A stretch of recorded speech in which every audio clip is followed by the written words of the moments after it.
Yamada and the Seven Witches really touches my heart. It really does. This episode touches my heart, mainly towards the end of the episode, when you get to see Shiraishi and Yamada. They have their conversation. Yamada, obviously, he's very shy and embarrassed because he realizes he has feelings towards Shiraishi.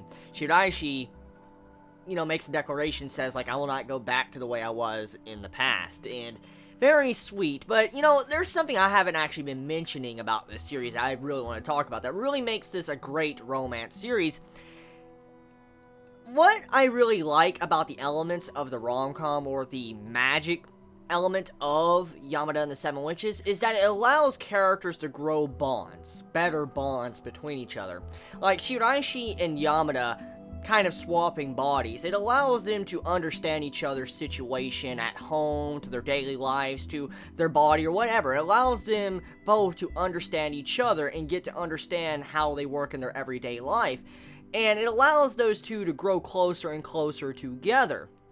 And to truly see that, it really makes me just gush with, like, oh my god, this is just too adorable, because I'm a sucker for romance series. Anyone that's been with me for a long time knows I love my romance. I do. I'm a big fan of romance series. And when I see something like body swapping, like, Shiraishi and Yamada swapping bodies, and then you see, the awkward, romance in that scene, it makes you start thinking, like, their romance, when they finally get together, it's going to be a true good romance couple, because they're going to understand each other inside and out. Like, they're going to understand how they are from both different perspectives, and it allows them to have, like, I guess, a unique look on the pairing, or them as a couple, if they do become a couple, which is very obvious they will become a couple eventually, unless something very tragic happens, which I doubt. But it's obvious that eventually, maybe not now, maybe not even in the manga, I haven't read that far in the manga, but maybe one day Shiraishi and Yamada are going to get together. And I feel like the times we're seeing right now, with the way all these characters are sharing their powers and stuff, it allows them to really understand each other and understand what they go through. And it's beautiful. It's a really beautiful show. I wanted to take a moment to really talk about that, because the ending of this episode really started making me think about that, just seeing how the characters, interact with each other. Like, this series, I think what's really going for it, it's obviously the unique theme with, the different powers and witches, of course, but I think another factor that really makes this series so good is the characters. If it wasn't for these very unique cast of characters that really go with each other, like, all these individual characters are so different from each other. Like, no character, I think, in this series is similar, like, to the other character. They all have their own personality that thrives off of another character in the series, so it really makes it a unique twist to the anime, and I feel like that's why majority of us are just so shocked to see how much we love this series, because I see a bunch of Chibits constantly in the comments in the past couple weeks, and even since the series began, that they love this series. It's like one of their favorite anime series of this season. It's unexpected. It's like an unexpected hit because of how enjoyable it is.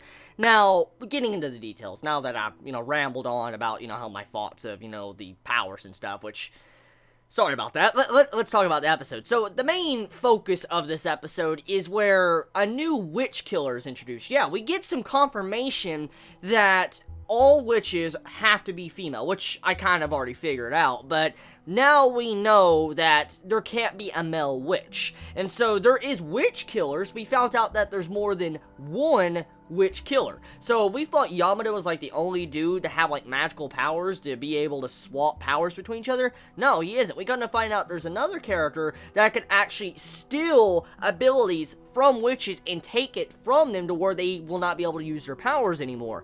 And so there's something really interesting going on, or unique, because as we know from last week's episode, witches, when they leave the school, they leave behind their powers. They have to leave behind their powers. And so it's really weird. It's really weird thinking about that. Like, why do they have to leave behind their powers? Why does there always have to be 7 witches? There's a lot of questions you have to wonder, because, see, if the witch killer, the dude that was introduced in this episode, takes a power from another witch, it would mean that another witch with a similar power would be born. So, it's weird. It's really weird. Why does there have to be 7 witches? And I'm guessing the witch killers are there to keep it to where the witches will either stay in control to where they don't get out of hand, and also for when they finally do leave the school, the witch's powers can be passed on through the witch killers. I'm assuming something like that's going to happen. See, a lot of questions here. Now that we found out that there's another dude that has the power to steal abilities, it makes me think that the reason how witches lose their abilities when they leave the school is because of these witch killers. And I wonder how many there are, because I highly doubt there's only Yamada and this one dude. I highly doubt it. If I had to be a betting man, if I was a betting man, I want to assume that there's going to be 7 witch killers. You want to know why? Because this is a rom-com. And of course people are going to be really upset if a female character ends up alone at the end of the series, because it's obvious, even after this episode now, Shiraishi and Yamada are going to be a pair. Okay. And that would mean the other 6 witches would end up alone, and I don't think majority of readers or watchers would like that. I know I would. I would want to, at the very least, have some form of conclusion with the pairings. And so I feel like the mangaka is probably going to add in 7 witch killers, to have each individual witch have their own pairing. And I think that's what's going to happen. I really do. And it makes me wonder, though, like, why? Why must there be 7 witches? That is a big question. I wonder if there's another huge, massive plot thing going on here, like a plot thread that I'm unaware of. I know the manga is still ongoing. I know it comes out weekly, which is really good, by the way, because I do want to catch up to it. I'm just curious, though, because I feel like there's something else going on here behind the scenes. But overall episode, the main point is just trying to hunt down this other last witch, the 7th witch, and along with that, everybody's, like, fighting for the student council president for next year. That's what the episode's about. That's the main summary of the episode.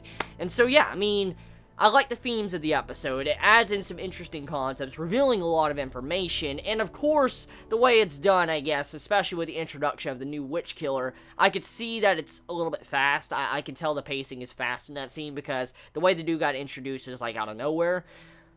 But I already am aware, since, like, the 2nd to 3rd episode, that the series has been rushed, but it's doing it in a way that it's not really that bad, and it's still enjoyable. Even manga readers are telling me this series is fucking enjoyable. So if manga readers are telling me that, hey, well, I'm not going to complain. I'm not. So, but don't worry. I am reading the manga, too. I'm reading it alongside. I'm trying to read alongside of the anime. Tell me your thoughts. How do you feel about this week's episode of Yamada and the 7 Witches? I love you all so much. Please be safe. Chibi out.